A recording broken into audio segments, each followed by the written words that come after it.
For years, I thought the ticket to a strong core was doing crunches until I couldn't move. I did hundreds of them, day after day, chasing that burn. I figured more reps, more sets, more flexing had to be the answer. But all I really got for it was a low back that was constantly yelling at me.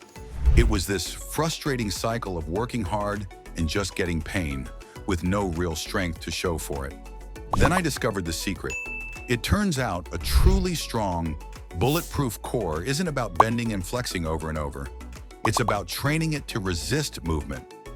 Its main job is to be a stiff, stable platform so your arms and legs can do their thing safely. In this video, I'm going to show you the why behind this, and then we'll dive into the 5 exercises that finally got rid of my back pain and will help you build a resilient core for life. Before we even think about hitting the mat, you have to understand the why. We've all been taught to think the core is just the six-pack, aka the rectus abdominis. But that's just the tip of the iceberg.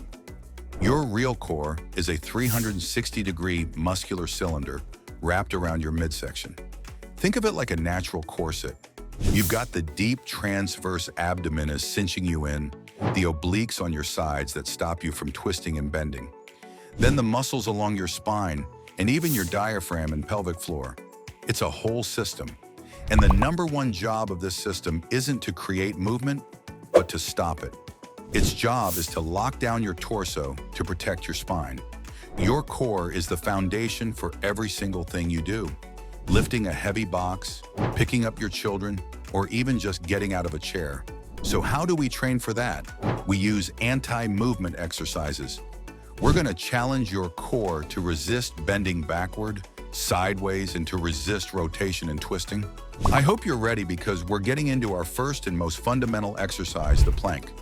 This is the ultimate anti-extension exercise. Gravity is constantly trying to yank your hips to the floor and arch your back. Your core's whole job here is to fight that pull and keep your spine straight. Here's how you do it perfectly. Get on your forearms, elbows right under your shoulders, legs straight back, up on your toes. Your body should be one long, straight line. Now here are the cues that make all the difference. First, brace your abs like you're about to take a light punch to the gut. Second, and this is the one most people miss, is squeeze your glutes. Tensing your glutes locks your pelvis in place and takes all that pressure off your lower back. Hold that, breathe, for like 20 to 60 seconds. The most common mistake is letting the hips sag. The second you feel that arch in your low back, your core has checked out. The other mistake is sticking your butt up in the air.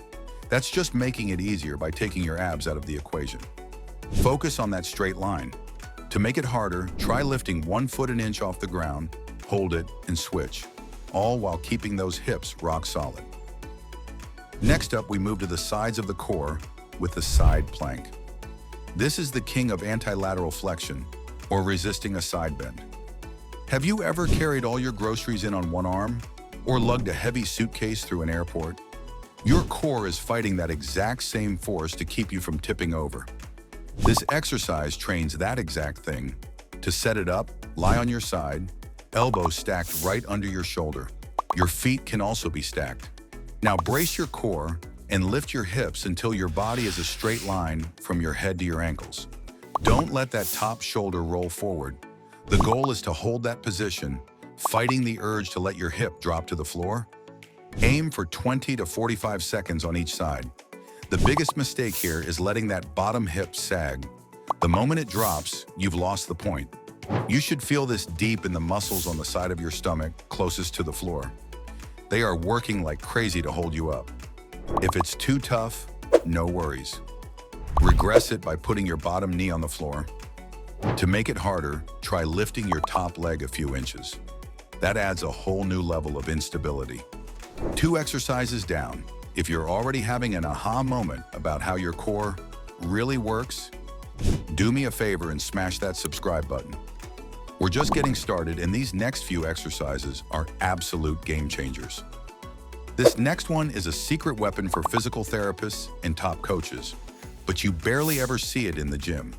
It's called the Pallof press, and it's our go-to for anti-rotation. The ability to stop your spine from twisting under load is maybe one of the most important things for preventing injuries.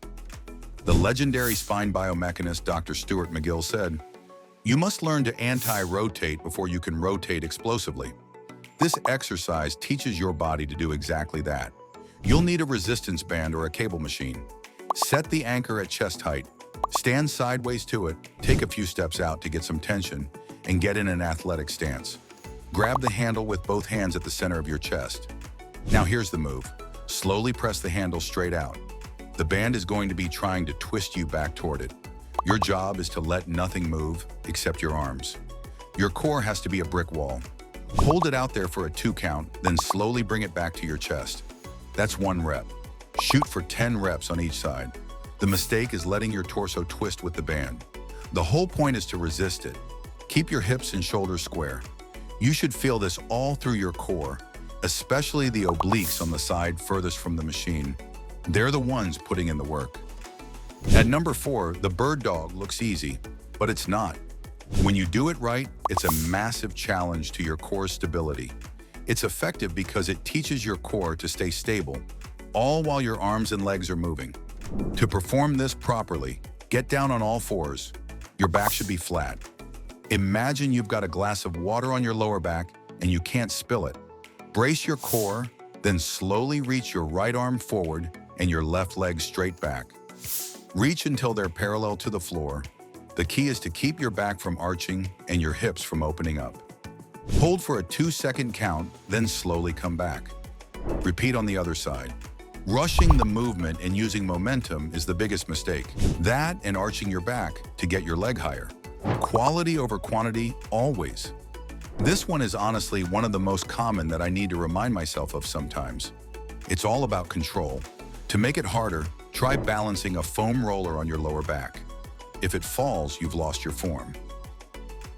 All right, our final exercise takes everything we've learned and puts it into motion. This is the suitcase carry. It's maybe the most functional exercise on the list because we all do this. This is training your core to stay stable while you walk. The setup couldn't be simpler.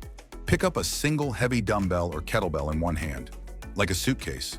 Stand up tall, shoulders back and down. Brace your core. The weight is going to try to pull you down into a side bend. Your job? Stay perfectly upright. Now just walk. Take slow, deliberate steps for 20 to 40 meters. Your entire core, but especially the obliques on the side opposite the weight, will be on fire, keeping you straight.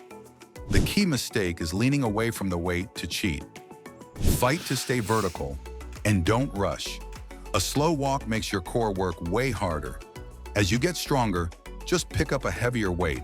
It's simple, brutally effective, and builds a monster grip too. A strong core will give you the confidence to perform daily tasks more easy. I always say that it's not necessarily about being strong, but being functionally fit to go through life pain-free. You have the tools. Now it's time to put in the work. If you made it this far, you'll want to check out our previous video on stretches to reverse decades of sitting damage. Thanks for watching, and I'll see you in the next one.